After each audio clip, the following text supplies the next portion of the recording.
ये जो आप आए थे जब शुरू में, तो आपके भाषणों में होता था भय मुक्त, भ्रष्टाचार मुक्त, अपराध मुक्त। ये आप इनकाउंटर पर इनकाउंटर किए जा रहे हैं। नहीं, आपको लगता नहीं कि भय मुक्त वातावरण पैदा हो रहा है?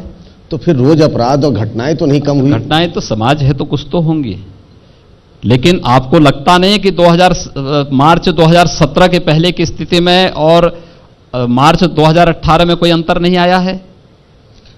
कोई अंतर नहीं आया? आप जब कहेंगे कि आपको या तो यहां रहना होगा तो मेरी शर्तों पे, नहीं तो फिर प्रदेश छोड़ दें। हमने ये कभी नहीं कहा मेरी शर्तों पर रहने की बात। आप तो मुझे ऐसा कोई तालिबानी फरमान सुनाना चाहते हैं? नहीं, हम तालिबानी नहीं हैं। हम लोकतांत्रिक मूल्यों पर विश्वास करते हैं, लोकतांत्रिक आदर्शों पर चलते हैं। लेकिन हां, हमने इस बात को जरूर कहा है कि प्रदेश के अंदर कानून के दायरे में रह करके कोई भी व्यक्ति रहेगा उसको सुरक्षा प्रदान करना हमारा दायित्व है। लेकिन कोई कानून को हाथ में लेगा तो कानून फिर अपना काम करेगा। अच्छा, ये जो पुलिस मुठभेड़ होती है उसकी कभी आपने पूरी कहानी पढ़ी है कि एक आया, गोली चली, एक के पांव में गोली लग गई, दूसरे को अस्पताल में भर्ती कराया गया? सबकी कहानी मिलती जुलती लगती है कि नहीं आपको? देखिए, मुझे एक बात बताइए आप, क्या आपको ये लगता है कि जितने ये इनकाउंटर हुए सब फेक हैं? मैंने सबके बारे में नहीं कहा। नहीं, आपने कहा जो कहानी बनाने के बाद मैंने कहा 2-4 को छोड़ दे। तो मैं क्या कह रहा हूं, 2-4 को बात नहीं कर रहा हूं। हम लोग लगभग 1250 से अधिक इनकाउंटर हुए हैं। आप एक को भी प्रमाणित कर लें जो फेक हो। मैं तो कर दूंगा। मैं कह रहा हूं आपसे, मैं आपको चैलेंज करता हूं। सबकी कहानियां एक जैसी क्यों हैं? कहानी एक जैसी ही होती है, गोली एक जैसी ही चलती है। एक ही को गोली लगती है। अगर कोई अपराधी गोली मारे, नहीं, क्या जो हमारे सब इंस्पेक्टर शहीद हुए हैं क्या गलत हुए हैं? नहीं, मैं उनकी बात नहीं कह रहा हूं। ये तो मैंने कहा ये तो हमारे जवानों की शहादत का अपमान कर रहे हैं। पर मैंने ये भी जिक्र नहीं किया कि मथुरा में बच्चे को गोली लग गई। नहीं, उसको हमने इनकाउंटर नहीं माना, उसमें एफआईआर दर्ज हुआ, बकायदा उसके खिलाफ कार्रवाई हुई। पर मैं ये जानना चाहता हूं कि जब कानून, आप खुद कहते हैं कि कानून के दायरे में, तो ठीक है, अभियोजन होगा, उसके खिलाफ मुकदमा चलेगा, गवाह आप लाएं, उसको जेल भिजवा दें।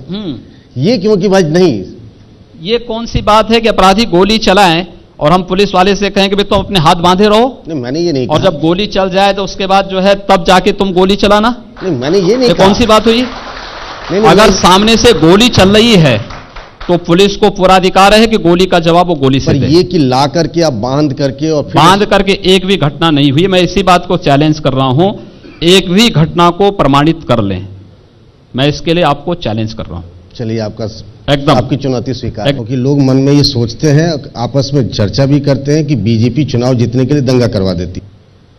प्रदेश के अंदर एक भी दंगा नहीं हुआ। जिस प्रदेश में सप्ताह में 2 बड़े बड़े दंगे होते थे, जिन दंगाइयों को बुला करके कहीं मुख्यमंत्री और कहीं मंत्रीगण उनको सम्मानित करते थे, जो प्रदेश के अंदर बड़ी बड़ी घटनाओं को अंजाम देते थे, उसके बाद सम्मानित होते थे, आज उस प्रकार की स्थिति प्रदेश के अंदर नहीं है।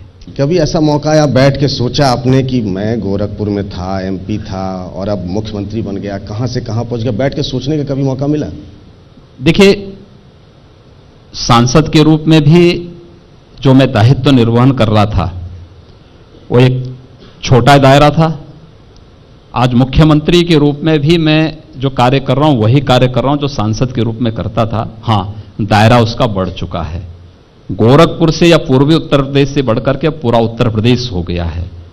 और राजनीति हमारे लिए सत्ता प्राप्त का मात्र साधन नहीं है, वह जन सेवा का साधन है, राष्ट्र आराधना का साधन है। हम लोगों ने उसी रूप में, मुख्यमंत्री की कुर्सी हो या एक सांसद के रूप में अपनी सेवा देने का हो, इसको उसी रूप में हम लोगों ने लिया है।